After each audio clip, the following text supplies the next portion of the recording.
Hello everyone, मैं बात करने वाला हूँ डेल्टा की वीएफडी की प्रोग्रामिंग और ट्रबल शूटिंग फॉल्ट फाउंडिंग के बारे में, जितने भी एरर्स हैं उनके बारे में। ठीक है। और अगर आपकी कोई इंक्वायरी है तो आप मेरे को मेल कर सकते हैं। मेरी मेल आईडी है incashsales1@gmail.com। और मैं आपको वीएफडी के जितने भी वीएफडी हैं उनके सबके एरर, फॉल्ट फाउंडिंग और ट्रबल शूटिंग की वीडियोस बनाने वाला हूँ।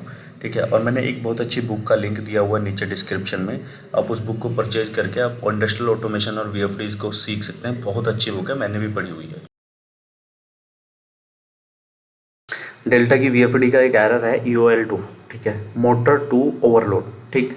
तो एक्चुअल में है क्या, अगर आपने मोटर टू की प्रोग्रामिंग कर रखी है इसमें, ठीक, तो जो मोटर जो है आपकी वो ओवरलोड हो रही है, मतलब उस पर जो लोड जा रहा है वो बहुत ज़्यादा जा रहा है according to the name plate of motor. जो आपने मोटर का डाटा सेट किया है, ठीक है, 513 में मोटर का जो करंट डाला है, या 5 नंबर पैरामीटर में जो आपने मोटर का जो डाटा डाल रखा है, ठीक है, किलोवाट, वोल्ट, ठीक है, और करंट, ये आपने थोड़ा जो डाल रखा है उससे ज़्यादा पावर कंज्यूम कर रही है आपकी मोटर। ठीक है।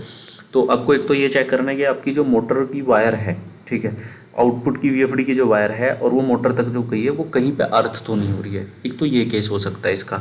ठीक है। दूसरा केस ये हो सकता है आपकी जो मोटर की शाफ्ट है वो जाम हो गई है। ठीक है।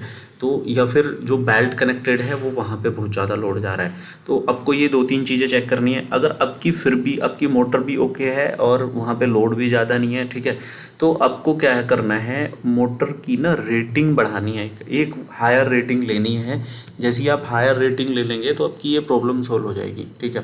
एक्चुअल में क्या है, आपकी जो एप्लीकेशन है, आपका वहाँ पे जो मोटर लगी है वो उससे ज़्यादा लोड जा रहा है वहाँ पे, उसकी वजह से ये एरर आ रही है। ठीक है। तो आपको एक ये ना take the next higher power AC motor, drive motor. ठीक है। आपको एक हायर रेटिंग की मोटर और ड्राइव लेनी है। आपको एप्लीकेशन के हिसाब से मोटर आपकी छोटी पड़ रही है। ठीक है। तो आपको यही करना है, ये करेंगे तो आपकी प्रॉब्लम सॉल्व हो जाएगी। चलिए ठीक है, थैंक यू वेरी मच।